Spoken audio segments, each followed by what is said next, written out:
हजरत खालिद बिन वलीद रजी अल्लाहु अन्हु का ताल्लुक कुरैश के मशहूर कबीले बनु मखजूम से था। यह कबीला बहादुरी, जंग और वीरता में बहुत मशहूर था। उनके वालिद का नाम वलीद बिन मुगीरा था, जो मक्का के सरदारों में से एक और बहुत दौलतमंद और असरदार इंसान था। वलीद बिन मुगीरा वही शख्स था जिसने रसूलुल्लाह सल्लल्लाहु अलैहि वसल्लम की दावत इस्लाम की सख्त मुखालिफत की थी और जिसका जिक्र कुरान में आया है। खालिद बचपन से ही एक सरदार के बेटे की तरह पले बढ़े। उन्हें छोटी उम्र से ही घुड़सवारी, तलवारबाजी, निशानेबाजी और जंग की तालीम दी गई। मक्का के रिवाज के मुताबिक उन्हें रेगिस्तानी इलाकों में भेजा गया, जहां सादगी, सब्र और फितरत के मुताबिक जिंदगी सिखाई जाती थी। उन्हें तंदुरुस्ती और जंग के हर फन में माहिर बनाया गया। हजरत खालिद बचपन से ही तेज, हिम्मती और गैरतमंद थे। उनमें लीडरशिप और फौजी सोच नेचुरली थी। उन्हें जंग की नफ्सियात, मैदान ए जंग की चालें और फौज को संभालना बहुत पसंद था। उन्हें मक्का में बहादुर नौजवानों में गिना जाता था। जब रसूलुल्लाह सल्लल्लाहु अलैहि वसल्लम ने इस्लाम की दावत दी तो उनके वालिद और पूरा कबीला मुखालिफ हो गया। चूंकि खालिद भी उसी माहौल में पले बड़े थे, उन्होंने भी शुरू में इस्लाम की मुखालिफत की। गज़वा-ए उहुद में उन्होंने ही अपनी जंगी चाल से मुसलमानों को पीछे हटाया था। वो उस वक़्त तक इस्लाम के सबसे बड़े दुश्मनों में माने जाते थे। जब मुसलमानों को शुरू में जीत मिली तो उन्होंने मैदान छोड़ दिया और माल-ए-गनीमत इकट्ठा करने लगे। खालिद ने एक साइड से हमला करके मुसलमानों की सफ तोड़ दी। बहुत से सहाबी शहीद हुए। इसी जंग में हजरत हमजा रजी अल्लाहु अन्हु भी शहीद हुए। इस्लाम से पहले खालिद बिन वलीद मक्का के ताकतवर लोगों में से एक थे। वो न सिर्फ बहादुर थे, बल्कि उनको अरबी नस्ल के अच्छे घोड़ों, हथियारों और फौजी तजर्बे का भी बड़ा शौक था। उनके पास अपनी छोटी फौज जैसी एक टीम थी जो जंग के लिए हर वक्त तैयार रहती थी। वो एक पैदाइशी फौजी थे। हर जंग में वो न सिर्फ शेरदिली से लड़ते, बल्कि जंगी नक्शों, चालों और स्ट्रेटजी में भी माहिर थे। उन्हें दुश्मन की कमजोरी का अंदाजा लगाना और वक़्त पर हमला करना आता था। मक्का में जब मुसलमानों पर जुल्म हो रहा था, उस वक़्त भी खालिद सख्ती में शामिल थे। उन्होंने कई बार इस्लाम को मिटाने की कोशिश की, मगर अल्लाह की मर्जी कुछ और थी। गज़वा-ए उहुद के बाद और ख़ास तौर पर सुलह-ए-हुदैबिया के बाद खालिद का दिल इस्लाम की तरफ माइल होने लगा। उन्होंने देखा कि मुसलमानों में अद्भुत अखलाक, सब्र और दीन की सच्चाई है, लेकिन उनके अंदर का घमंड और पुराना रवैया उन्हें रोकता रहा, जब तक कि हक की तलाश में मदीना न पहुंच गए। जब मुसलमानों और काफिरों के दरमियान सुलह-ए-हुदैबिया का मुआहिदा हुआ, उस वक़्त खालिद मक्का में थे। उन्होंने देखा कि रसूलुल्लाह सल्लल्लाहु अलैहि वसल्लम अब बहुत तेजी से मकबूल हो रहे हैं और उनका असर बढ़ रहा है। वो यह सोचने लगे कि जो दीन इतने मजबूत लोगों के दिल बदल रहा है, वो झूठा नहीं हो सकता। एक रात मक्का के पास वो अकेले बैठे आसमान की तरफ देख रहे थे और सोच रहे थे कि क्या वो वाकई गलत रास्ते पर हैं। अंदर ही अंदर उन्हें यकीन होने लगा कि हक रसूलुल्लाह के साथ है, लेकिन अब तक उन्होंने इस्लाम की मुखालफत की थी तो शर्मिंदगी भी थी। उन्होंने दुआ की, ऐ अल्लाह, अगर इस्लाम हक है तो मेरे लिए रास्ता आसान कर दे। चुपके से उन्होंने मक्का छोड़ दिया और 2 और अफराद के साथ मदीना की तरफ रवाना हुए, हजरत अम्र बिन आस और उस्मान बिन तलहा। रास्ते में तीनों ने कसम खाई कि अगर मोहम्मद सल्लल्लाहु अलैहि वसल्लम उन्हें कबूल कर लेंगे तो जिंदगी भर उनकी ताअत करेंगे। जब वो मदीना पहुंचे और मस्जिद नबवी में दाखिल हुए तो वहां सहाबा मौजूद थे। खालिद जैसे ही रसूलुल्लाह के सामने आए तो आपने उन्हें देखकर मुस्कुराया और फरमाया, मैं जानता था कि अल्लाह तुम्हें हिदायत देगा। खालिद ने कहा, या रसूल अल्लाह, मैं गुनाहगार हूं, क्या अल्लाह मुझे माफ करेगा? रसूलुल्लाह ने फरमाया, इस्लाम पिछले तमाम गुनाहों को मिटा देता है। उन्होंने कलिमा पढ़ा और इस्लाम कबूल कर लिया। उसी वक़्त से वो रसूलुल्लाह के सच्चे और वफादार साथी बन गए। मुसलमानों में खुशी की लहर दौड़ गई कि वो बहादुर दुश्मन अब इस्लाम के सिपाही बन चुके हैं। इतनी बड़ी फौज के सरदार होते हुए भी कभी घमंड नहीं किया। इस्लामी तारीख में हजरत खालिद को वो सिपह सालार माना जाता है जिसे कभी शिकस्त नहीं हुई। उनकी जंगों की स्ट्रैटेजी आज भी मिलिट्री कॉलेजों में पढ़ाई जाती है। उनकी बहादुरी, अखलाकम और अल्लाह पर यकीन आज भी मुसलमानों के लिए रोशनी का मीनार है। पहली, जंग ए मोतहा ये इस्लाम की पहली जंग थी जो बाइजेंटाइन सल्तनत से हुई। मुस्लिम लश्कर की तादाद सिर्फ 3000 थी, जबकि दुश्मन 2 लाख के करीब। 3 कमांडर एक एक करके शहीद हो गए। उस वक्त खालिद ने कमान संभाली और चतुराई से मोर्चा बदल बदल कर दुश्मन को धोखा दिया कि मुस्लिम फौज की तादाद ज्यादा है। उन्होंने फौज को नुकसान से बचाते हुए सही सलामत वापसी करवाई।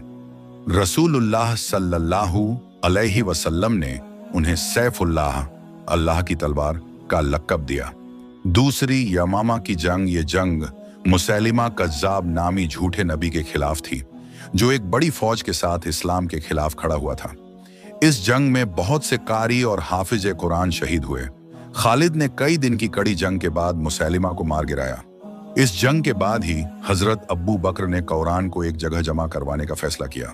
तीसरी, इराक़न की फतह। हजरत खालिद ने हजरत अब्बू बकर के हुक्म पर इराक़न की तरफ रुख किया। उन्होंने उबुल्ला, हीरा और ऐनुत तमर जैसे अहम इलाकों को फतह किया। उन्होंने फुरात और दजला नदियों के दरमियान बड़ी बड़ी रियासतों को इस्लामी हुकूमत में शामिल किया। इराक़ की फतह न सिर्फ जंग का कारनामा था, बल्कि दावती काम का भी बड़ा जरिया बना। चौथी, जंग ए अजनादैन। यह एक अहम मुकाबला था रोमी फौज के साथ। दुश्मन के पास हथियार और फौजी तादाद दोनों ज्यादा थी। खालिद ने मुसलमानों को मखसूस टुकड़ियों में बांटा और रात के वक्त हमला करके दुश्मन को हैरत में डाल दिया। मुसलमानों की जबरदस्त जीत हुई और फिलिस्तीन के दरवाजे खुल गए। 5वीं दमिश्क की फतेह। दमिश्क उस दौर में रोमी सल्तनत का एक मजबूत किला था। खालिद ने शहर को चारों तरफ से घेर लिया और कई महीनों तक घेराबंदी की। आखिरकार एक रात उन्होंने एक छुपे रास्ते से शहर में दाखिल होकर दरवाजे खोल दिए। दमिश्क वालों ने अमान मांगी और खालिद ने उन्हें माफ कर दिया। शर्त यह थी कि जजिया देंगे और अमन से रहेंगे। छठी बसराह और कनासरीन की जंग। बसराह और कनासरीन भी उन बड़े शहरों में थे जिन्हें उन्होंने जंगी चालों और मुजाहिदीन के हौसले से फतह किया। खालिद ने ये सब इलाके बिना ज्यादा खून खराबे के इस्लामी सल्तनत में शामिल किए। इस दौरान उन्होंने आम लोगों को नुकसान पहुंचाने से सख्त मना किया और इस्लामी उसूलों की पाबंदी की। हर जंग के बाद खालिद गनीमत को बराबरी से तकसीम करते। गैर मुस्लिमों से किया गया हर वादा निभाया जाता। उन्होंने कभी अपने फौजी रुतबे का नाजायज फायदा नहीं उठाया। उन्हें सरप्राइज अटैक, फ्लैंक मूवमेंट और मोरल कंट्रोल में माहिरी हासिल थी। दुश्मन की नजरों से बचकर तेजी से जगह बदलना, फौज को ताजा रखना और मनोबल बनाए रखना, यह सब उनकी कमांडिंग की खूबी थी। उन्होंने अपने द्वार के सबसे बड़ी सल्तनतों से मुकाबला किया और कभी शिकस्त नहीं खाई। हजरत उमर ने उन्हें सरदारी से हटा दिया क्योंकि उन्हें डर था कि कहीं लोग इस्लाम के बजाय खालिद पर भरोसा न करने लगें। खालिद ने पूरे अदब और इत्मीनान से यह फैसला कबूल कर लिया। इसके बाद भी उन्होंने जंगों में हिस्सा लिया, लेकिन बिना ओहदे के, सिर्फ अल्लाह की रजा के लिए। हजरत खालिद के दौर की जंगों के नतीजे में इस्लाम अरब से निकलकर इराक, सीरिया और फारस तक पहुंच गया। उन्होंने साबित कर दिया कि इस्लामी फौज सिर्फ हथियार से नहीं, बल्कि ईमान, अदल और सच्चाई से जीतती है। आखिरी दिनों में हजरत खालिद को मोर्चों से हटाकर आराम करने का हुक्म दिया गया था। उन्होंने बगैर कोई शिकवा की खामोशी से अमल किया और दुनिया से किनारा कर लिया। मगर उनका दिल अब भी जिहाद के लिए मचलता रहता था। वो कहते थे, मैंने अपनी तलवार जमीन से आसमान तक चलाई है, मगर अब ये हाथ बेकार हैं। उन्हें जिंदगी भर यही मलाल रहा कि उन्हें शहादत का रुतबा नहीं मिला। अपने आखिरी अल्फाज में उन्होंने अफसोस जताया, ऐसे आदमी की मौत बिस्तर पर हो रही है जिसने 100 से ज्यादा जंगें लड़ी। उनका दिल इस बात से भरा हुआ था कि अल्लाह ने उन्हें हर जंग में बचाया, लेकिन वो शहीद होने की तमन्ना लिए इस दुनिया से चले गए। उनकी मौत 21 हिजरी के करीब हिम्स एरीनी, सीरिया में हुई। उस वक्त उनकी उम्र तकरीबन 50-56 साल के करीब थी। उनके पास ज्यादा दौलत नहीं थी, सिर्फ एक तलवार, घोड़ा और एक जोड़ी कपड़े। अपने आखिरी लम्हात में उन्होंने ये कहा, मैंने हर चीज अल्लाह के लिए की। अगर मुझे एक सांस भी दोबारा मिले तो फिर से उसी राह पर चलूंगा। ये अल्फाज एक ऐसे मुजाहिद के थे जिसने अपनी पूरी जिंदगी अल्लाह और उसके रसूल के लिए वक्फ कर दी थी। जब उनकी मौत की खबर फैली तो सीरिया से लेकर मदीना तक हर मुसलमान का दिल रो पड़ा। हजरत उमर रजी अल्लाहु अन्हु ने फरमाया, खालिद की मौत से ऐसा लग रहा है जैसे मेरी दाहिनी बाजू कट गई हो। उन्हें हिम्स में दफनाया गया। आज भी वहां उनकी कब्र मौजूद है, जिसे मजार सैफुल्लाह कहा जाता है। उनकी बहादुरी, फौजी हिकमत और ईमानदारी आने वाली नस्लों के लिए एक नजीर बन गई। मुस्लिम फौजों में आज भी खालिद नाम शौकत और शुजाअत की अलामत समझा जाता है। तारीख के सबसे कामयाब सिपह सालारों में हजरत खालिद का नाम सुनहरे हरूफ में लिखा गया है। उन्हें द अनडिफीटेड जनरल कहा गया, यानी वो जंगी रहनुमा जिसे कभी हार नहीं मिली। इस्लामी तारीख में सिर्फ बहादुरी ही नहीं, बल्कि अखलाक, वफादारी और फर्जशनासी का भी एक मुकम्मल रोल मॉडल माने जाते हैं। कहा जाता है कि उनकी तलवार जंगों में इतनी चल चुकी थी कि उसका हैंडल भी टूट गया था, मगर वो फिर भी उसे कस के पकड़ते, क्योंकि उनका यकीन हथियार से नहीं, अल्लाह की मदद से था। उनकी तलवार आज भी कुछ म्यूजियम्स में बतौर तारीखी यादगार महफूज है। बहुत से मुस्लिम ममालिक में नवजात लड़कों को आज भी खालिद नाम देना फख्र की बात मानी जाती है।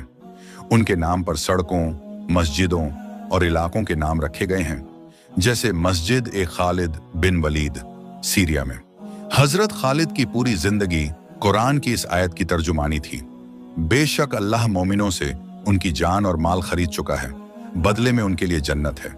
वो इस आयत का जीता जागता नमूना थे।